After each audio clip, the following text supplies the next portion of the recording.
was involved there, but it's an interception. It's George Bridge, it's a breakaway try.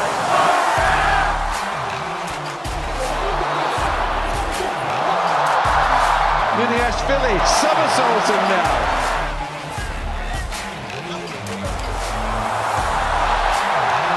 Big George is going again, he's back-heeled it. Oh, back-heel! And he's got it. Little idea at the end for the Barbarians. You know what? It could work. Here's Bridge and the Barbarian fingerprints all over that try.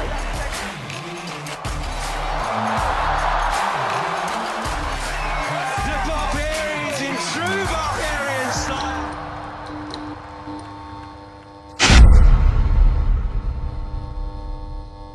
This week's show sponsor, Ryan, is First Point USA, the world's biggest international sports scholarship agency, who have helped over 300,000 talented young sportsmen and women secure places at some of the USA's biggest colleges. It's led by Director of Rugby John Barclay, former Scotland international, good pal of yours. You know a bit about this, right? How about that bloke? Yes, I do. And these guys are doing some unbelievable work. They're taking kids out of academies across loads of different sports that don't quite make it, that think maybe their dream's over. So take them out and then they find them scholarships over in the US. And what a place to go and, do a scholarship, get a degree and also play in the sports over there. It's huge. And with the World Cup coming up, they're doing a big old push with rugby in the men and women's games. So they're holding loads of trials across the country. I think you jump on the website. What's the website there, Rory? www.firstpointusa.com. There you have it. Jump on there, have a little look, have a read up, attend the trials. But exciting stuff they're doing, and they're really helping some kids out with some bloody good opportunities. Opportunity knocks, Ryan. And what a place to be, like the USA. UCLA, Mega. Notre Dame.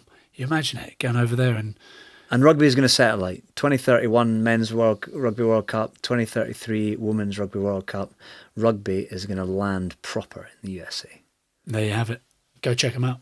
Well, we're delighted to be joined all the way from Hong Kong by a Barbarian legend, a man who debuted for Australia at 20 years old, the first of 103 caps, 3 World Cups, a Super Rugby title with the Brumbies, a Top 14 title with Toulon, and a man who wore the famous shirt on 4 occasions and captained the Barbarian side in 2010. Matt Giteau, welcome onto the podcast. How are things over in Hong Kong? You managing to keep up?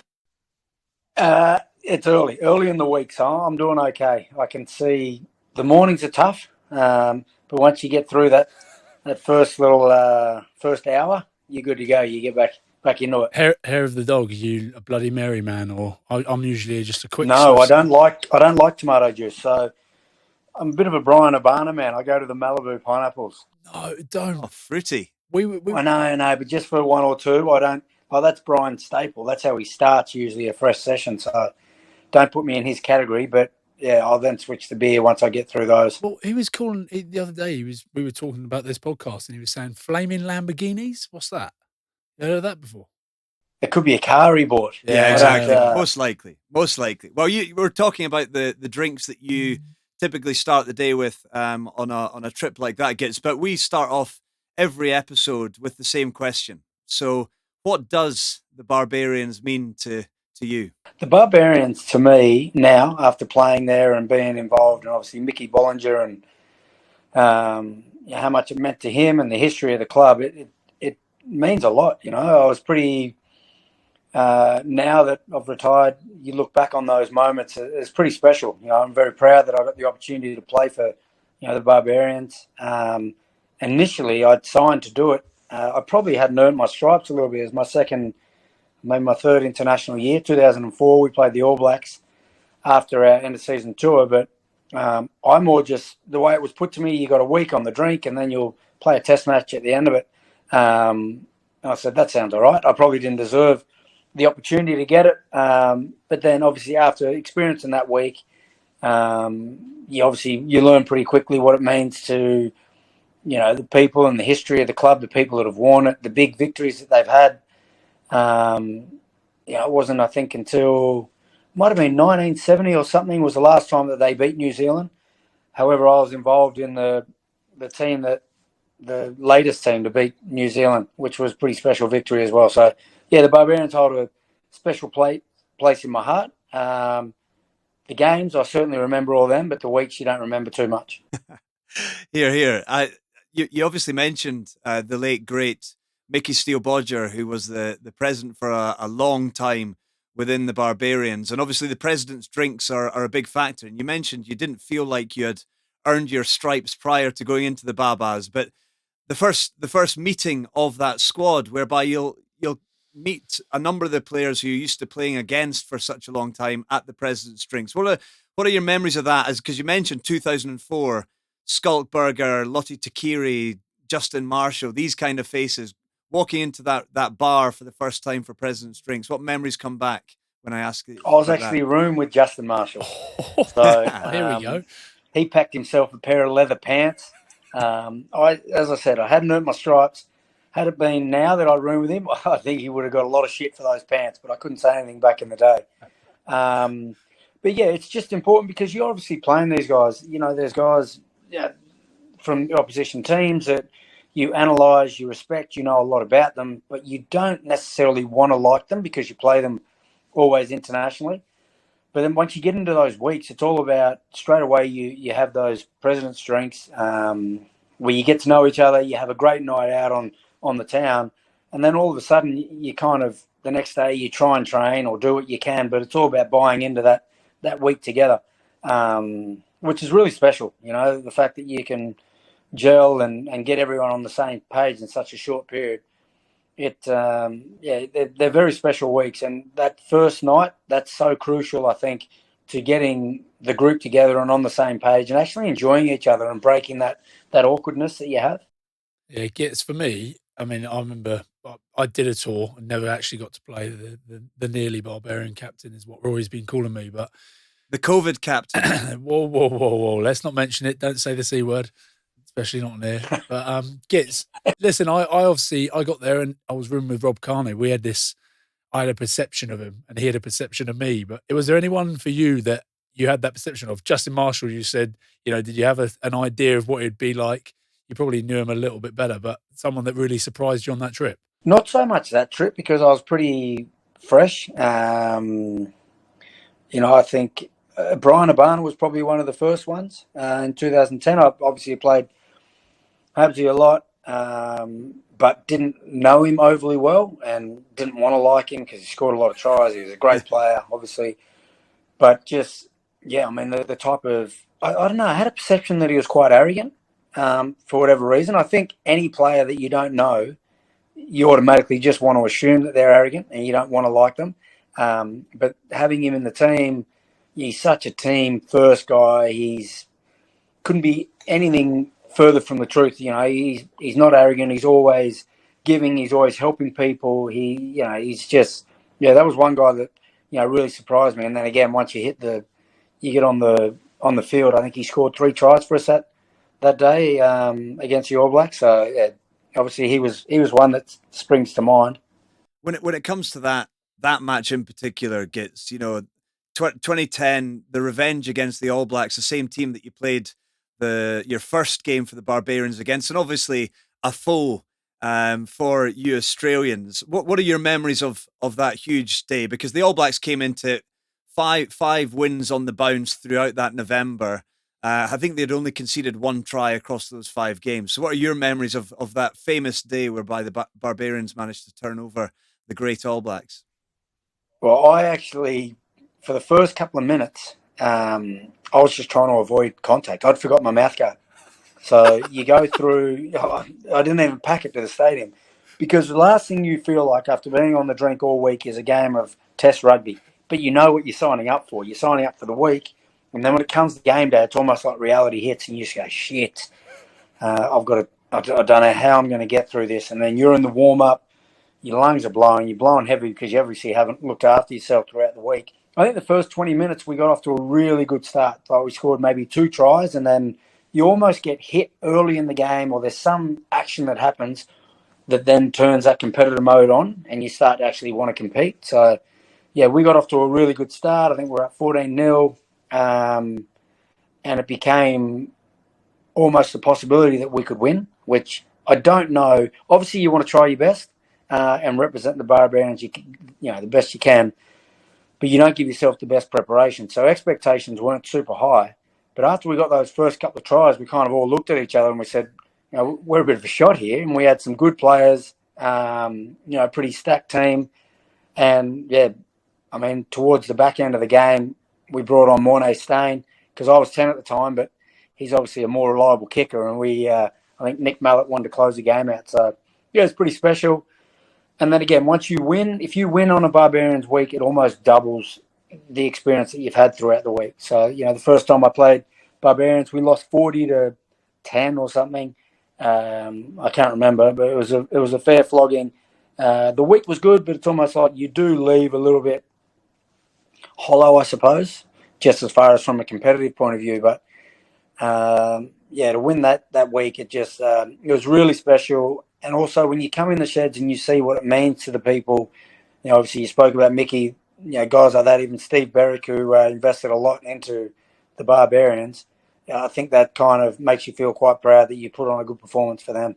Imagine that, beating the All Blacks for the Barbars. What amazing a story. Just for me, I'd done the week, so I got the important part over and done with. What was your actual feeling when you're getting on the bus in the morning with a 6-day hangover? Genuinely in your head, you're thinking, "Oh no, I might have overdone it this week. I'm going to play the All Blacks." 100%. Everyone, if you don't think that way, you haven't had a go. I think everyone on the bus, you don't say anything, like everything's pretty quiet, but you're all just thinking, shit, how are we going to get through this game? Like test footy, because the other team haven't prepared the same way as you. You know that this obviously means something for the coach. He rotated the team, so we're getting fresh players that didn't play a great deal throughout the tour. But yeah, it's almost like that bus trip's hard, but it's like the warm-up. And when you try and hit the pad and you just go, oh, Jesus, what happened to my shoulder there? Like everything is off. Everything is off and you just don't feel right. But then there is one moment early in the game where you'll get hit or something happens and then you start to compete. And, that was definitely the case for us. But yeah, it's always like that. The Friday is when you take it easy and you start to think, oh, gee, tomorrow I wouldn't mind being on the bench. But, you're starting or whatever else. The hardest part is when you're captain. So I was captain one time and I just I didn't know what to say to them because I couldn't lie to the boys and could say, let's go. Like, I didn't have any energy to get them up. So I said to Drew Mitchell, Drew, can you give us maybe one of those speeches from like what was it? The one with Al Pacino? Is it Al Pacino in the NFL? Oh yeah, any given Sunday. Yeah. So he said, I said, Drew, I'm going to go to you because you know that scene. It'll be really good. Boys will have a bit of a laugh, and then we're keen to go. So Drew's just gone, take a knee, and we had a lot of Islander boys in our team. So they took a knee, thinking Drew's going to make a prayer. So we had to shift gears really quickly. And he then just went all serious. I think he may have even said a prayer. I can't remember because I blacked out. But yeah, anyway, so then we got up. I looked at him and I was like, well, that didn't go to plan. All right, boys, let's go. Like it couldn't have been any more flat, leading out to it. But I think we did well. We beat South Africa that day. Juan Smith he punched me in the head in a ruck because I was having a bit of fun and he wasn't up for it. They were losing at the time. And I ended up becoming good mates with him at Toulon. So it's funny how the world of rugby works. What sort of captain were you? Were you one that led by example, let's say? You know what I mean? By leading by example? Week, yeah, definitely. I mean, that was my third Barbarians week. So I felt like I kind of knew the lay of the land, knew what we're up against. What was tolerated, what wasn't, and even like training sessions and stuff like that, you kind of do get an understanding of what you can get away with. The boys need a basic plan. You obviously need that one play, like whether it's a line out or scrum, you have one of each, which really gets you excited, like something stupid, like a Barbars type try. You've got to lead by example in the morning, so you're on time for your meetings. When we get to training, it's almost like, all right, boys, look, I don't want to be here. You don't want to be here. I get it. Let's just learn our plays. We'll walk through it. Nothing too strenuous. Know your stuff. And then, tomorrow we'll go a bit harder. Tomorrow comes, you're hungover, you say, listen, boys, I don't want to be here, you don't want to be here. We'll walk through it again. And then it's not till you keep making excuses till you hit Friday, and then Friday we'll jog through the plays and make sure everyone's clear on clarity. And you've got so many good players there that you know that if they know their detail and their role, there's going to be one moment that gets them involved and ready to play that game of footy, and then you start to compete as a team. And you learn a lot about the boys and the players from a competitive point of view, because there's some guys that will just roll over and they're a bit hungover, but then there's the other ones that will dig a bit deeper even though they're hungover and put in a good performance for you. So, yeah, you do learn a lot about the boys. Were there any individuals in particular, and talking about around that captaincy role within the Babas, who you had to keep on a particularly tight leash within that Babas week? Is anybody that jumps to mind? No one jumps to mind. I think the ones that jump to mind are the ones that don't get on the drink and they prepare properly. They're the ones that you probably can't count on. They're the ones that you think, gee, I've not been in the trenches with him all week. I don't know if I can trust him. I remember Johnny Wilkinson. I got asked to bring Johnny along for a Barbarians game we played in South Africa. It was World 15, actually, that game. And I said, Johnny, do you want to come play? He's like, no, I can't. Like, if what happens if I play a poor game? I said, Johnny, you're supposed to have a poor game. Like, it really doesn't matter. Like, you know, he said, yeah, I know, but like, I'm worried about if I have a poor game, then I'll be written about it. And then, you know, it's just, I don't know. It was just, he was so worried about how he was going to be perceived that he wouldn't do it. I said, so why don't you just play fullback? I said, I guarantee you no one would expect anything out of you at fullback. You're not quick. You can't step, all that type of stuff. He thought about it for a brief moment and then he didn't do it. But I think someone for Johnny who had amazing skill, amazing vision, but probably restricted himself by playing the percentages a bit, he would have loved playing the Barbarians game. It really would have opened his eyes a little bit more, I think, to actually how much damage he could do if he played a bit freer. Who was your coach on a few of the tours? Nick Mellor had twice. The only reason I remember him is because every South African that came up and he presents the jerseys, he'd be saying, I know you're going to play a good game. You will give us everything. You're a warrior. And then whenever an Aussie had come up, he says, just try your best and just give us the jersey. Like he had no respect for us on that. Not no respect, but in a funny way. But we could just remember that. And then the first time that we had him, we beat the All Blacks. The second time around, it was totally different. He said, look, I know you guys, you enjoy yourself, but you play hard for the team. So that's what I asked this week. Did you ever get above a jog in training, or was it literally walk-throughs and jog-throughs? Early in the week, it's walk. And also, the boys, you can't catch a ball. So the first time that you do it, we're doing kickoffs and the forwards are getting hit in the head and you're looking at each other, you're laughing, and then you're just like, let's just call it, So I think actually trying to prepare that proper way didn't work, especially early in the week, because guys are still steaming when you're at training. Well, some of them, not all, but a lot. But then I think the later in the week, so you're better off you do the walkthroughs, and then we say, okay, we've all just got to write down the plays so you know your stuff. So you're writing down, you have a bit of concentration, then we'll go meet at the bar for lunch or whatever. Same thing the next day. Then could be maybe the third day. You should know your detail. We'll jog through it. Okay, you weren't in the right spot, blah, blah, blah. And then by Friday, you'll attack it maybe 70%. You just go through your 6-7 plays and that's it. And your kickoff structure, what we're going to do. Yeah, because we had Dave Rennie and a few of the Aussie boys are obviously still playing for Australia under him. So they were very wary of how much they got stuck into him. But Ren's had us out there doing full training sessions and they were like, hold on a minute. Is that right? Like the boys like Steve Kitsoff, Malcolm Marks, Dwayne Vermeulen were like, whoa, what is going on here? Like, you need to have a word with this bloke. Whereas all the Aussie... Who was the captain there? Do you know what? I was meant to be the captain. I got put through halfway through and I'm like, Renz, listen, we got to have a laugh here. So what we did was we actually all put budgie smugglers on. And one training session, he's come out deadly serious, trying to get a scan. I'm like, right, boys, strip off. And we've all just stripped down a bunch of smugglers in November in the freezing cold. And for a moment, I thought he was going to lose his rag. And then he just started laughing. It's like, fucking go on, you idiots, carry on. In the week, obviously, it's all about bonding. And a lot of that is done in the bar. But you go out to some pretty nice restaurants, don't you? They put you up. I know Steve sends the boys some lovely restaurants. Any stories from there? Because we had a couple where, there was entertainers there or a magician would come around. You got any good stories from some of your dinners out? Well, he loves that one Italian restaurant. Is that where you went? Scalini's. Yes. He loves it. That's his go-to. We'll go there. The magician comes out, and I almost know his routine. I've seen him that many times. So it's like, here it goes. Here comes the rabbit. China White's, I think. Is that the nightclub in London? China That White's. used to be a Never heard of it. go-to we go to.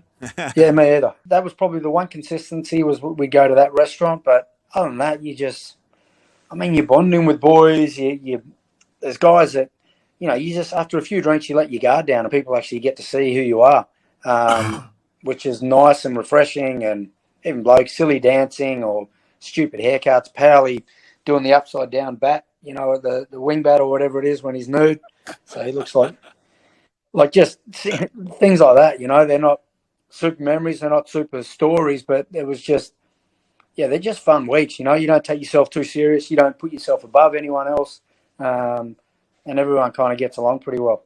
We're aware that some of the best names to ever have played the game have played for the Barbarians. If there's someone outside of your vintage who you might have had the opportunity to spend the week with on and off field, is there anybody that jumps to mind, whether it's a similar position to you or elsewhere?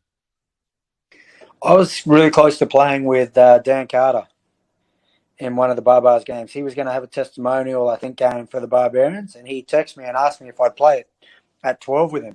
I was pretty honoured to do it. I never would have got the opportunity, but then with COVID or whatever happened, that game got banned. So that would have been pretty special to play with him and just see how he sees the game, because I've only ever competed against him in every league. So that would have been good. Outside of my era,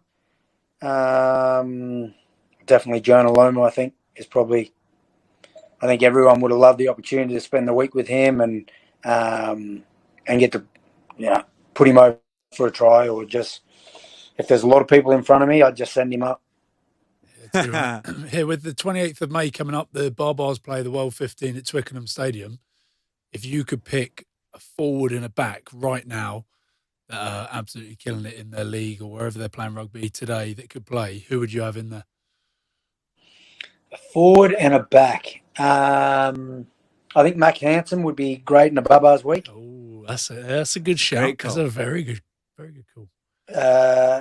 Not even he likes to play an expansive style of rugby. I played with him club rugby in Canberra, but he also, on the Mad Monday, he was pretty impressive as well after we played our grand final. So Mac Hansen, definitely. So he'll do them justice on and off the field, do you think?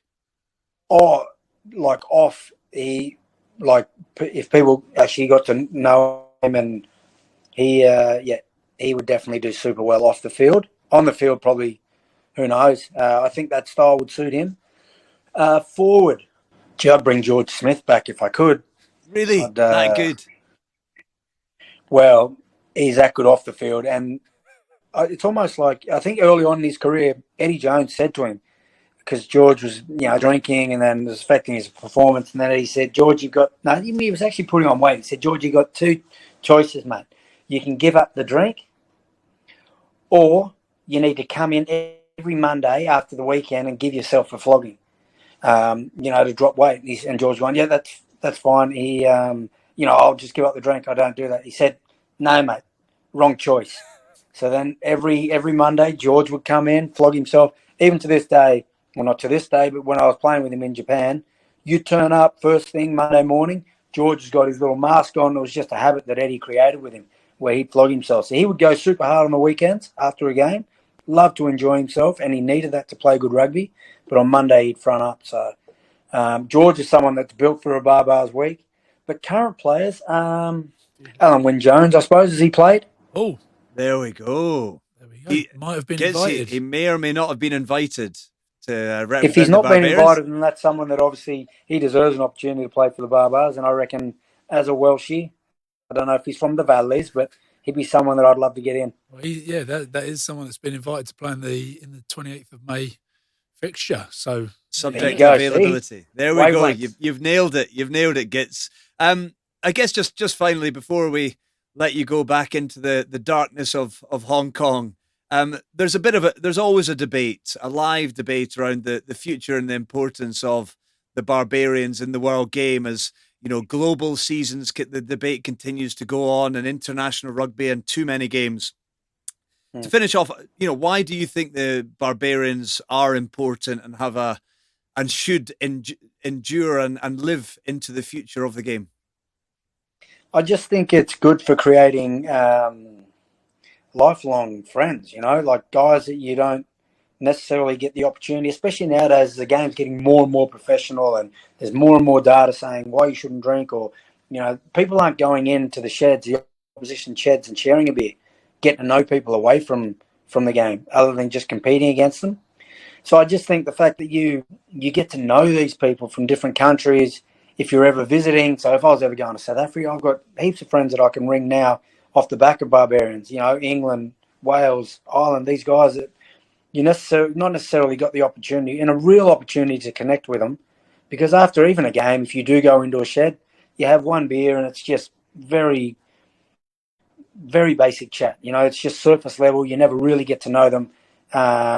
Whereas these Barbarians weeks, you get to know the person, the competitor, their family. It's just, I don't know. I think for me, Barbarians encaptures the spirit of rugby and what it's like. It's still got that amateur element to it, which I just think it's super important for people to experience, because then you really do experience the joy of rugby and what it can provide and actually what the game's about, rather than just your money and wins and losses with the test season and that less serious side. It's I don't know. I just think it's vital.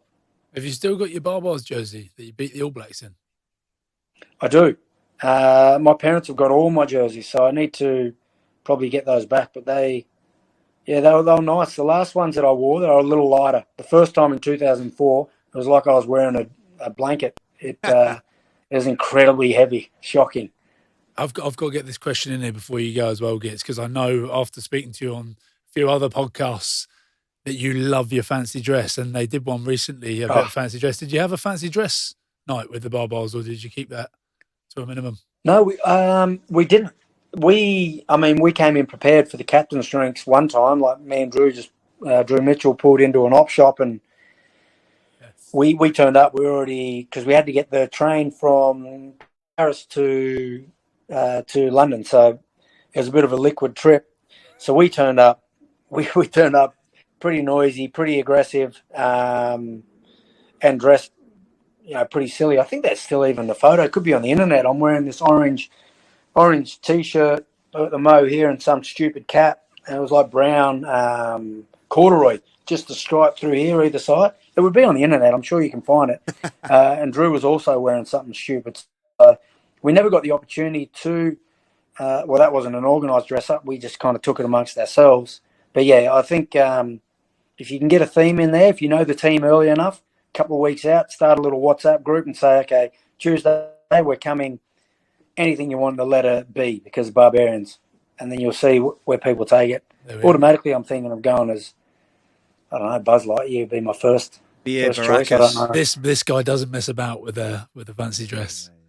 Well, I think it shows your commitment to the team if you're having a go. Well, yeah. Most recently, the last tour, there was Peaky Blinders. That one went down an absolute treat. American sports, so you get the guys wearing their b-ball vests or whatever, baseballs and so on. It was class. Well, there you have it. You've thrown it in the mix, though. I think this is another thing running up to this game. We can get guests to suggest what sort of fancy dress. So they are anything to do with. If you're short a manager, I'm a zoom away while in a flight. Well, Eddie's coaching, don't you? He made him an assistant. Yeah. Although Barbarians is a fun week, I still don't think it would be fun to be in his staff. Really? Is that right? You reckon he's going to be? No, I don't know. I've never had that. I only just read the other day that story from Joe Simpson about the steak and the sausage. Yeah, that's amazing. The hard thing for me, if Eddie was my Barbars coach, is I've got such a long history with him, and I was explaining this to you guys on a podcast before, that I just always see him as this senior guy, so I'd find it super hard to come to a meeting in the morning still, a little bit pissed with him. I'd be very sheepish, but I'm sure he'll be great. He'll have a good week, and the boys will bond well. There you have it. I think we need, what a perfect week to break down those barriers with Eddie and get a little bit loose with him. And Yeah. And till he said, "Told you, Gets. That's why you should have retired, mate, after a game or something like that." Who knows? I'm telling you, I think there might be something in this. 28th We'll have to of put a word May. in. Keep the week clear in the build up to that, Gits, and we'll see what we can do at this end. Yeah, it's always clear. When I see a Barbars week, I'm thinking, all right, I'll blank that out. There you have it. Brilliant stuff. Well, look, a Barbarians legend. Great, so good to have you on the show, Gits. Thanks so much for taking the time out, and enjoy the rest of your time in HK. Will do. Thanks for that, fellas. Gits, absolute legend. Take it easy, mate. Was involved there, but it's an interception. It's George Bridge. It's a breakaway try.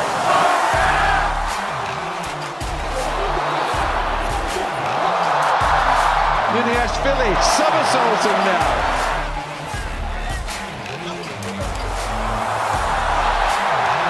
Big George is going again. He's back-heeled it. Oh, back heel. And he's got it. Little idea at the end for the Barbarians. You know what? It could work. Here's Bridge and the Barbarian fingerprints all over that try.